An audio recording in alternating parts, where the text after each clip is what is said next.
கள்ளக்குறிச்சி மாவட்டம் கனியாமூர் பகுதியில் உள்ள தனியார் பள்ளியில் கடந்த 2022ஆம் ஆண்டு மாணவி ஸ்ரீமதி மர்மமான முறையில் உயிரிழந்த சம்பவத்தை தொடர்ந்து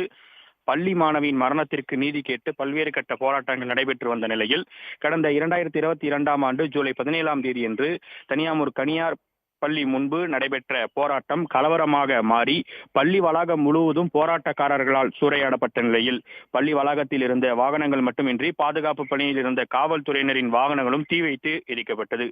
இந்த வழக்கு தொடர்பாக தமிழ்நாடு அரசின் சிறப்பு புலனாய்வு பிரிவு போலீசார் விசாரணை மேற்கொண்டு பள்ளி வளாகத்தில் இருந்த பொருட்கள் மற்றும் வாகனங்களை தீ வைத்து எரித்தது மற்றும் பள்ளி வளாகத்தில் இருந்த பொருட்களை திருடி சென்றது தொடர்பாக 615 பேர் மீது வழக்கு பதிவு செய்யப்பட்டு இந்த வழக்கு விசாரணையானது கள்ளக்குறிச்சி 2வது குற்றவியல் நீதித்துறை நடுவர் நீதிமன்றத்தில் நடைபெற்று வரும் நிலையில் கடந்த முறை நடைபெற்ற வழக்கு விசாரணையின் போது வழக்கு விசாரணை ஜூலை 19ஆம் தேதிக்கு ஒத்திவைக்கப்பட்ட நிலையில் இன்று அந்த வழக்கில் தொடர்புடைய 615 பேரில் 300க்கும் மேற்பட்டோர், அதாவது தற்போது வரை 328 நபர்கள் கள்ளக்குறிச்சி 2வது குற்றவியல் நீதித்துறை நடுவர் நீதிமன்றத்தில் நேரில் ஆஜராகி உள்ள நிலையில் இந்த வழக்கு விசாரணையை வரும் செப்டம்பர் 19ஆம் தேதிக்கு ஒத்திவைத்து நீதிபதி ரியா உத்தரவிட்டுள்ளார். தொடர்ந்து 12 மணி வரை இந்த வழக்கில் ஆஜராக